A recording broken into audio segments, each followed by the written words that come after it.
let's talk about this idea of hustle, especially in our culture where we are obsessed with hustling and working hard. I'll give you an example that I think of from years ago. So this would have been in 2008, and I was a young director at a local nonprofit. So I got to tell you, at this specific moment, I was on the tail end of 3 years of hustle, like 3 years of working nonstop, 60, 70, 80 hours a week. I worked 7 days a week. Some weeks it would be from 5 a.m. until 10 p.m. when we closed. The demand was unending, and I was giving it everything I had. Granted, I was 23 years old, so I had a lot of time. I didn't have any other responsibilities, and I poured myself into my career. And I loved it. It was an amazing experience. Also, I got really stinking tired. Like after 3 years of this, of being on nonstop and working so hard for my goal of building my career, by the end of that third year, I had accomplished a lot. In fact, there was this specific moment where I remember sitting down in my leader's office and we were just recapping the last year. I'd been promoted, moved to a new location, and y'all, I had turned this center around. The entire staff before I got there was the worst by every metric that they evaluated them on. The absolute worst in the entire association of 30 centers. It also was under budget significantly and not hitting its numbers. Well, in less than 12 months, I had taken that staff team from the worst in the entire association of 30 centers to the best by every one of those same metrics.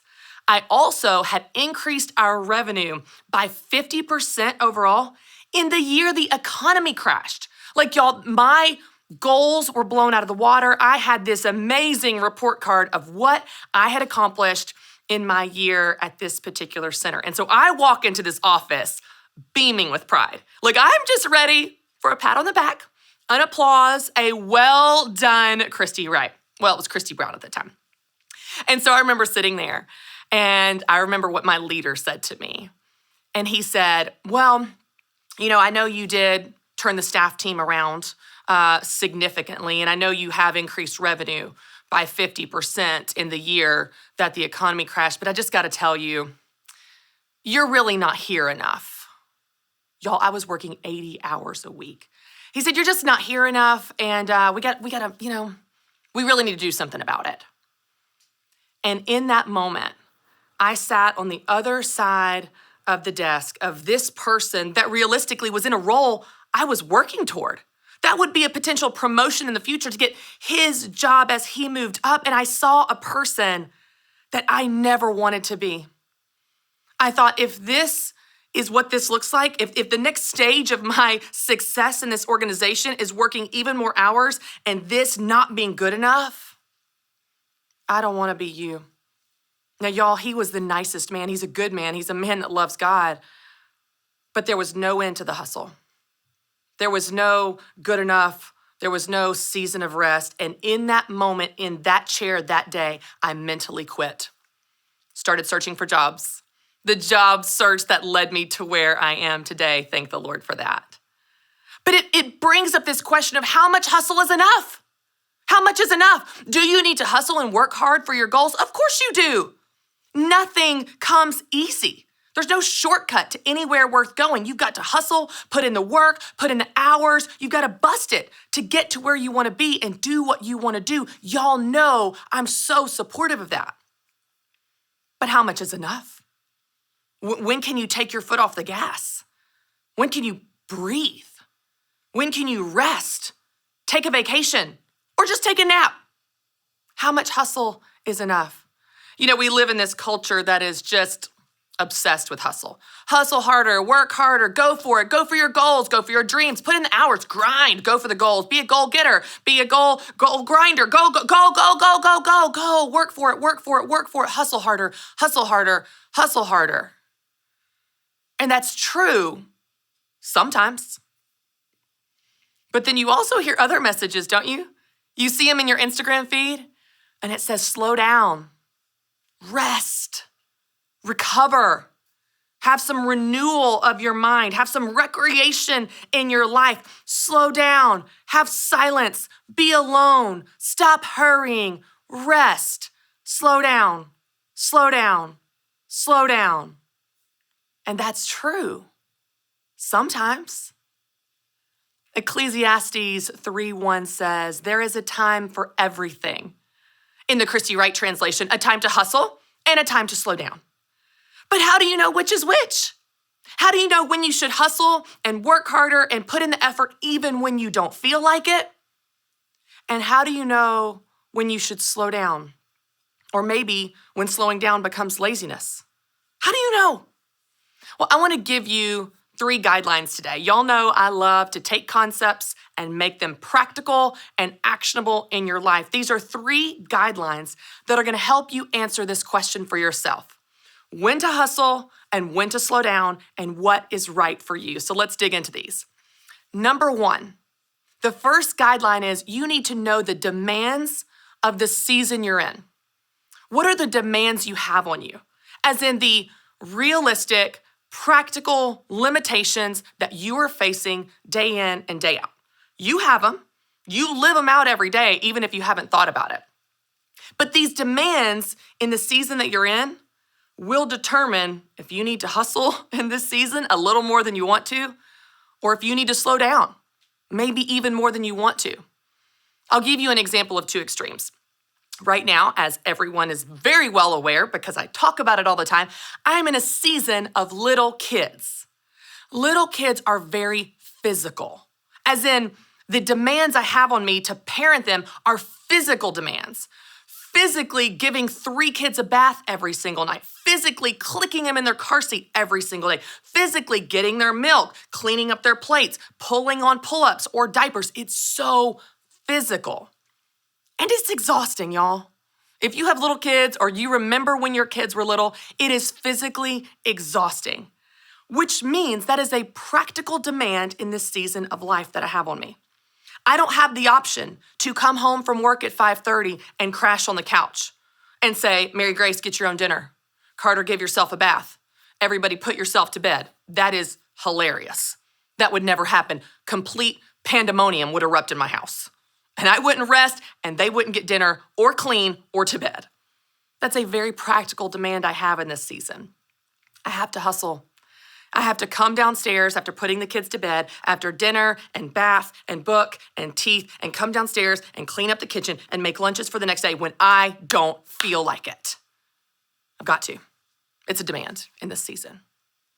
But let me give you an opposite extreme. Last fall, I had surgery that was very invasive and required 6 weeks of recovery, 6 weeks of doing almost nothing, which meant I had to be still. I had to rest. I could not even get my own food. I could not do anything. And in this season, while the first couple days may have been nice, like, oh, I just get to sit back. By the second week, I was bored out of my mind, antsy, and restless. Didn't change the fact that I had 6 weeks of recovery. So weeks 3, weeks 4, week 5, I still had to rest. That was a very practical demand, a limitation I faced in that season of surgery recovery that required me to rest more. So what demands do you have on you in this season? The demands that you're facing, the real limitations you're facing, will determine how much you have to hustle and how much you have to or get to slow down. But let me give you your second guideline. Your second guideline to know when to hustle and when to slow down is to know the priorities of your season. This is a little different. Priorities are simply what's important to you. What do you want to focus on in this season? What matters to you? I'll give you another example of extremes. In the summer, my priority is going to the lake, going to the pool, going to the park, going to the playground, being outside. I love recreation. I love playing. I love the outdoors. I work a lot less in the summer than I do any other time of the year. I leave early. I take the weekends with my family. I'm not working on email at night or on the weekends. Sometimes I'll take Fridays off and just go play with my kids. That's a season where my priority is play, recreation, rest, and renewal. And that's what's going to happen this summer. But then you transition to fall. Well, in September, my next book is coming out called Take Back Your Time, ironically about this very subject of life balance. And you know what I'm gonna be doing this fall? I'm going to be hustling. I'm gonna be all over the country, going on media hits, talking about the book, speaking. I'm gonna be on stages. I'm going to be working my behind off. Because my priority this fall is this book and promoting this book and getting it into as many hands as possible to help as many people as possible. See, when you know the priorities of the season you're in, you'll know, are the priorities hustle priorities or are they rest priorities? My priority this summer is to rest, and I'm gonna be gearing up this fall because my priority this fall is going to be to hustle and work hard for this book. When you know your priorities, you'll know when to hustle and when to slow down. And I wanna give you a third guideline. Your third guideline to know when to hustle and when to slow down is to know the goals of the season you're in. Now, again, this is slightly different than your demands and even slightly different than your priorities because this would be an actual measurable metric for these areas of your life.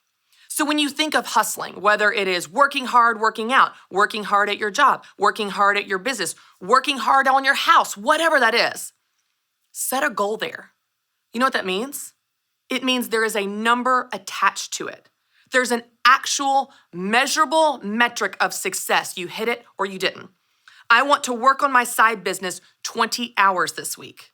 Okay, you're setting a goal to hustle for your business 20 hours. You know what that means?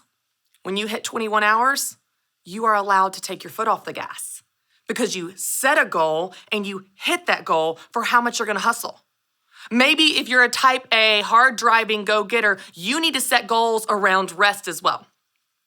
You want to have quiet time for 30 minutes every single day.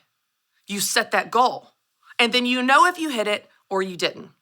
What's so amazing about goal setting, whether it's any area of your life, is that it lets you know how you're doing. Rather than getting to the end of your week and feeling, oh, I didn't do anything I wanted to do, I didn't spend my time on what I wanted to, you can look back and go, oh no, I actually spent a ton of time with my kids. I actually worked on my side business 20 hours. I actually did quiet time 3 times that week. Set a goal for the season that you're in of how much you want to hustle and how much you want to rest, and that will let you know if you're doing what you say you want to do. Guys, when you do this, when you know the demands of the season that you're in, the demands that you have, and you know the priorities that you set, and you know the goals that you want, you will know when to hustle and when to slow down. Then you can do the right things at the right time, and like we always talk about, then you will feel